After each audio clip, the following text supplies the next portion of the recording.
Allahu Allahu Allahu Allah. Tuan-tuan dan puan, pada 13 Oktober 2011, di satu jalan yang sempit di Fusan, Guangdong, China, seorang kanak-kanak berusia 2 tahun yang bernama Huang Yu, dia sedang bermain di tepi jalan. Dan lalu tiba-tiba sebuah van berwarna putih melanggar Huang Yu. Dan ketika tubuhnya terperosok di bawah van berwarna putih itu, pemandu van itu turun untuk melihat apakah yang telah dilanggarnya.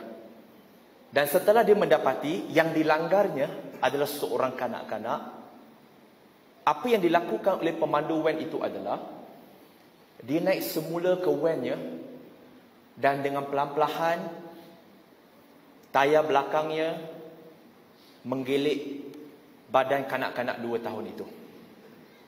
Dan waktu itu di tepi jalanan itu ramai orang yang lalu lalang.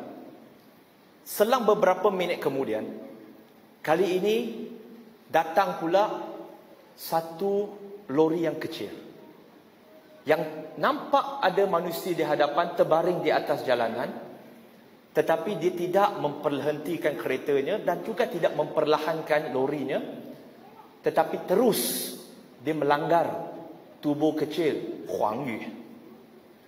Dan apabila dilihat kepada rakaman CCTV, Huang Yu terlantar di tepi jalan lebih kurang hampir 10 minit.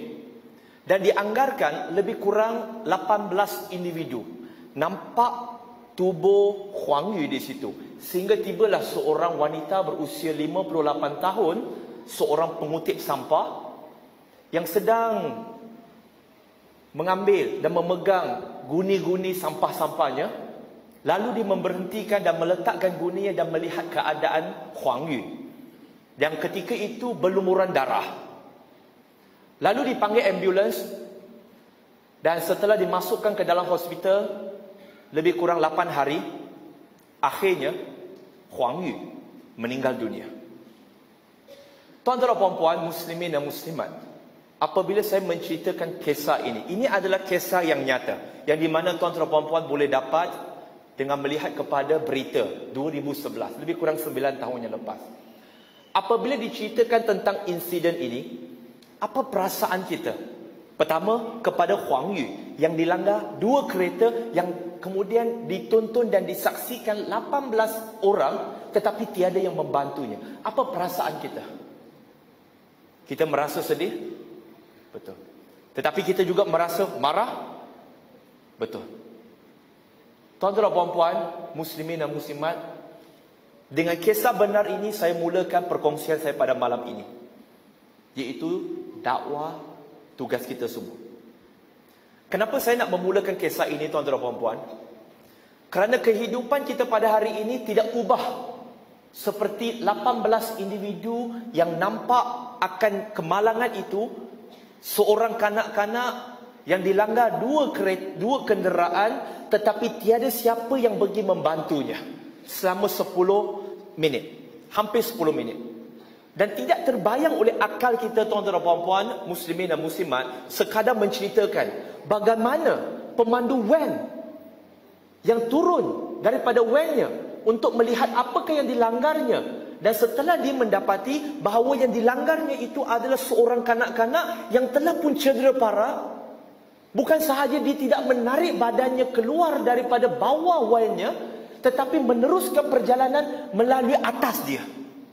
Kita tidak boleh membayangkan bagaimana kejamnya pemandu van itu. Yang tambah lebih kejam adalah 18 individu yang nampak kanak-kanak itu berlumuran darah, tetapi tiada pun seorang yang memberikan bantuan hatta untuk menghubungi hospital. Dan tuan-tuan dan puan-puan, apa kaitannya cerita ini dengan topik kita pada malam ini? Kaitannya sangat rapat. Iaitu bila kita menganalisis apakah yang dimaksudkan dengan dakwah dan peranan siapakah dakwah ini tuan-tuan dan puan-puan, maka semuanya kita akan nampak ada kaitannya. Iaitu dakwah dari segi linguistiknya bermaksud mengajak, menjemput dan menyeru dari segi bahasa dia. Tetapi dari segi istilah agama kita, Islam, ianya merujuk kepada mengajak kepada kebaikan, kebenaran, iaitu amar makruf. Dan makruf yang tertinggi sebagaimana firman Allah Subhanahu wa taala di dalam surah Al-Fussilat, surah 41 ayat 33. Wa man asanu qawlan mimman da'a ila Allah. Siapakah yang lebih baik perkataannya daripada mereka yang menyeru kepada Allah? Dan dakwah itu juga bermaksud mencegah yang mungkar. Apabila nampak kemungkaran, dia cegah. Dan ini sangat sesuai dengan firman Allah Subhanahu wa taala, dengan sabda Nabi SAW dalam riwayat Muslim daripada Abu Sa'id Al-Khudri radhiyallahu anhu, di mana baginda sallallahu alaihi wasallam mengatakan, apabila kamu nampak satu kemungkaran, maka cegahlah dengan tangan kamu. Jikalau kamu tidak mampu, cegahlah dengan lisan kamu. Dan jikalau kamu tidak mampu, maka bencilah di dalam hati kamu. Sesungguhnya itulah selemah-lemah iman. Dan tuan-tuan dan puan-puan muslimin dan muslimat yang dirahmati oleh Allah Subhanahu wa taala, kaitannya ialah hari ini tuan-tuan dan puan-puan muslimin dan muslimat, watak kanak-kanak yang berusia 2 tahun yang bernama Huang Yu itu seumpama kenalan kita, jiran kita, rakan sekerja kita, sahabat-sahabat kita, rakan sekolah kita yang masih belum Muslim, yang kita nampak keadaan mereka berlumuran darah, di mana mereka dalam kesakitan, tetapi mereka tak boleh buat apa-apa kerana mereka tidak tahu mereka sakit, kerana mereka menghidap penyakit syirik. Tetapi kita yang Muslim ini, kita tahu bahawa mereka menghidap penyakit syirik, sedangkan kita ada kudrat untuk memberikan ubat kepada penyakit mereka, tetapi kita memilih untuk mendiamkan diri, sebagaimana 18 individu itu mendiamkan diri dan tidak berbuat apa-apa apabila ternampak Huang Yi terlantar di situ. Dan ini juga memberikan satu simbolik, di mana kita lihat orang Islam kita sendiri, mereka yang mengaku Islam, mungkin bukan anak kita, mungkin bukan saudara kita, tetapi mereka adalah anak kepada saudara seagama kita yang lain, yang sedang bermaksiat, yang sedang melakukan zina, melakukan kemungkaran. Kita nampak tetapi kita tidak mencegah maksiat itu. Apa beza kita tuan-tuan dan puan-puan dengan 18 individu tadi yang kita benci itu, yang kita kata kita merasa sedih? Apakah manusia ini yang tidak begitu berperi kemanusiaan melihat seorang kanak-kanak yang berlumuran darah tetapi langsung tidak melakukan apa-apa? Dan diletakkan balik kepada kita pada hari ini tuan-tuan dan puan-puan, bukankah kita juga boleh mengatakan perkara yang sama, iaitu di manakah sifat peri kemanusiaan kita sebagai manusia? Di manakah sikap kita, sifat peri kemanusiaan kita melihat sahabat-sahabat kita yang berada di dalam keadaan syirik, yang melakukan kemungkaran kepada Allah, melakukan kemaksiatan kepada Allah Subhanahu wa taala, tetapi kita mendiamkan diri tuan-tuan dan puan-puan muslimin dan muslimat. Dan ini sekaligus tuan-tuan dan puan-puan membawa kepada perbincangan di negara China selepas kejadian itu, iaitu di manakah sikap perikemanusiaan dan nilai moral penduduk rakyat China ini. Tuan-tuan dan puan-puan, barangkali dianya telah dimasukkan dalam kita oleh Allah Subhanahu wa taala, yakni Allah menjadikan dalam diri manusia, Muslim ataupun belum Muslim, dalam dirinya ada apa yang kita sebut sebagai fitrah.